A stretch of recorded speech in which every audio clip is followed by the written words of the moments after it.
I've always loved everything I do, and yet, you know, most people in my business say, well, that's the number one thing. I love thrillers and horrors and reading horror movies, and I love horror movies and horror books. That's usually my choice. Shirley Jones won an Oscar playing a prostitute.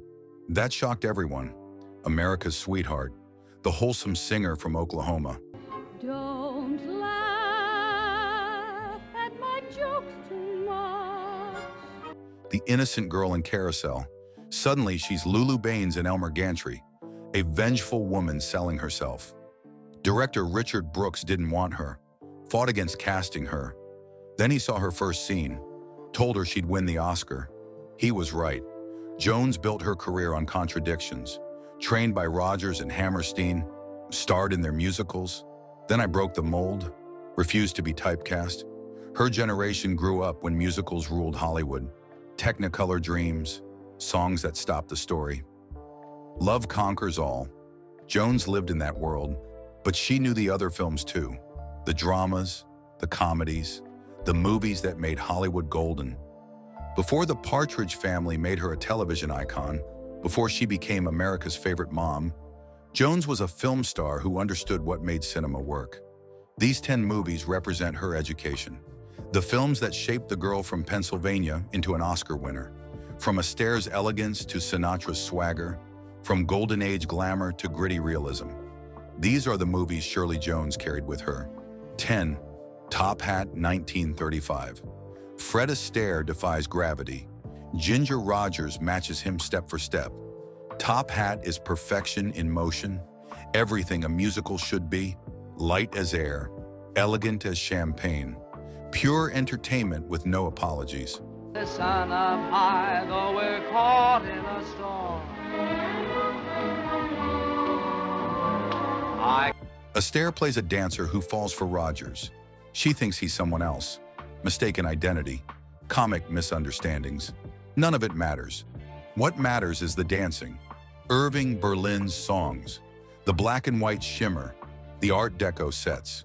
I'm truly, really not a dancer, you know. I'm just not, you know, I wanted to make sure that she didn't expect me to, you know.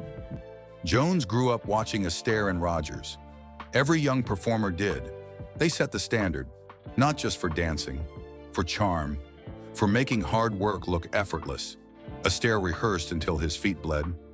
Rogers did everything he did backwards in heels. The camera captures magic, no cuts, no tricks, just two people moving as one. Cheek to cheek becomes transcendent. Jones learned from this. In her own musicals, she committed completely, trusted the material, let the songs breathe. Top Hat taught a generation that musicals could be art, that dancing told stories, that elegance mattered. 9. Singin' in the Rain. 1952, Gene Kelly dances in a downpour, becomes pure joy.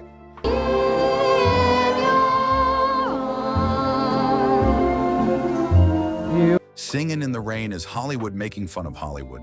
Silent films dying, talkies arriving, stars with terrible voices panicking. It's a comedy. It's satire. It's the greatest musical ever made. Kelly co-directed with Stanley Donen, created something timeless. The title number is iconic, but the whole film shines. Donald O'Connor's Make 'em Laugh is vaudeville perfection. Debbie Reynolds holds her own against legends. The Broadway Melody Ballet shows Kelly's ambition.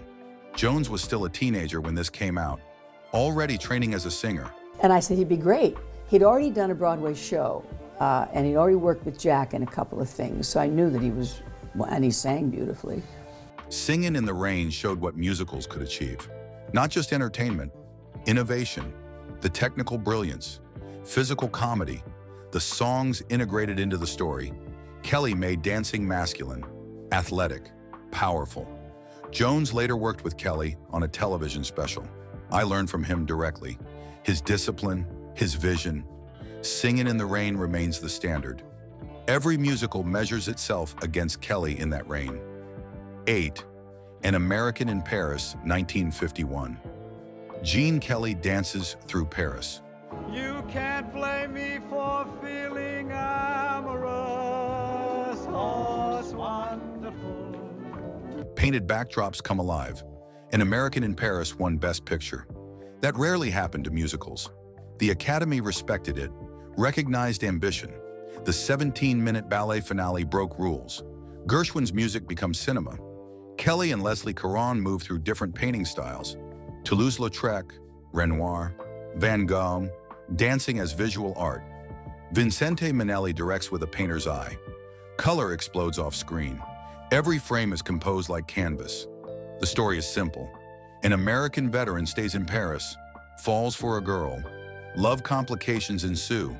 The plot doesn't matter. The dancing matters. The music matters. The boldness matters. Jones studied this carefully. How to blend spectacle and intimacy. This guy comes running out and knocks me right over onto a chaise lounge. People come running over to pick me up. How to let music drive narrative. When she made her own musicals, she understood. The camera serves the performer. The songs need space. An American in Paris proved musicals could compete with dramas, could win the big prize. Jones would prove that too, with a very different kind of role. 7. The Wizard of Oz, 1939. Dorothy clicks her heels. Go home. The Wizard of Oz is American mythology. Everyone knows it. Everyone loves it. Released the same year as Gone with the Wind. Both fight for the greatest film ever made. Oz wins hearts. Judy Garland was 16 playing younger. Her voice carries the film. Over the Rainbow became an anthem. For dreamers everywhere. For anyone who wants to escape. The transition from sepia Kansas to Technicolor Oz still shocks. The Wicked Witch terrifies. The Scarecrow, Tin Man, and Lion Charm. The Yellow Brick Road becomes a journey we all take. Jones was 5 when Oz premiered. Too young to see it then. But she grew up in its shadow. Every young singer is compared to Garland. Every ingenue measured against Dorothy. The pressure was enormous. Jones found her own path. But Oz taught her something essential. Sincerity matters. Garland believed every word. Never winked at the camera. Play it straight. That vulnerability connected with audiences. Jones carried that lesson through her career, especially in the carousel, where heartbreak had to be real. 6. It's a Wonderful Life, 1946. George Bailey wants to die. An angel shows him why he matters. It's a Wonderful Life flopped initially. Critics dismissed it. Audiences ignored it. Then television discovered it. George, don't you know me? What's happened to us? I don't know. You let me go. Mary, please. Oh, don't do this to me. Please, Mary. Help me. I played it every Christmas. Now it's beloved. Frank Capra's masterpiece about ordinary heroism. James Stewart plays George with desperate intensity. A man who sacrificed dreams for duty. I gave up traveling for my family. Gave up ambition for community. Then everything collapses. He loses hope. Clarence the Angel intervenes. Shows George the world without him. How many lives he touched. How much he mattered. The film earns its sentiment. Never feels cheap. Stewart's performance is raw. Donna Reed matches him as Mary. Their love feels lived in. Worn by years. Jones appreciated Capra's humanism. How he found nobility in small-town life. Her own musicals did this too. Oklahoma Farmers, New England Librarians, regular people singing about regular hopes. Capra proved you didn't need spectacle to move audiences. Just honest emotion.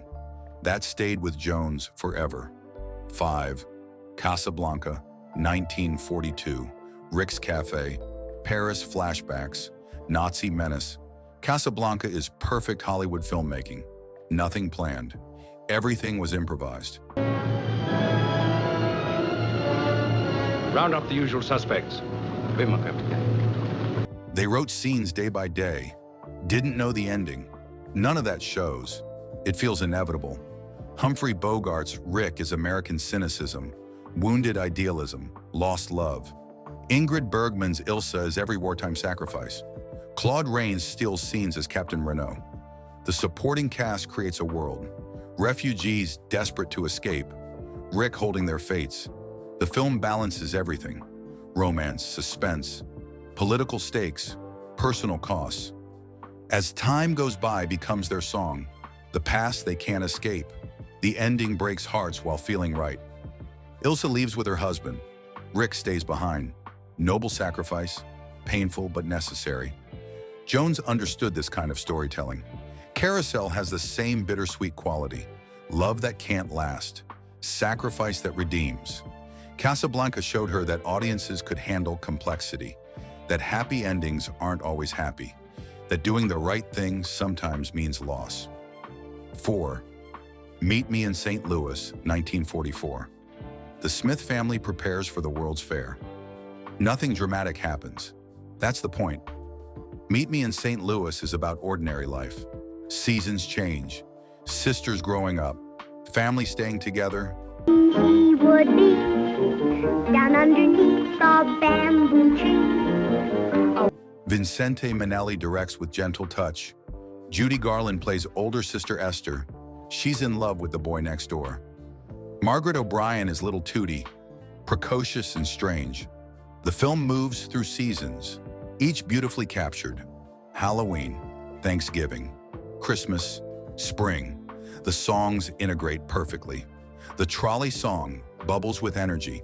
Have Yourself a Merry Little Christmas breaks hearts. The film feels like a memory, warm and soft around the edges. Jones learned from this approach. The Music Man uses a similar structure. Small-town America, community bonds. Change is coming slowly. Minnelli proved musicals could be intimate. I didn't need exotic locations. Home works fine, family works fine.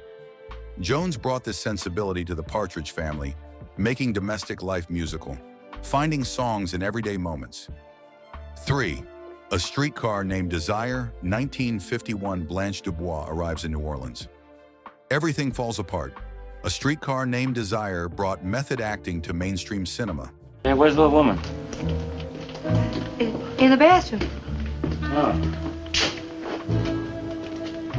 Marlon Brando as Stanley Kowalski, violent, sexual, magnetic.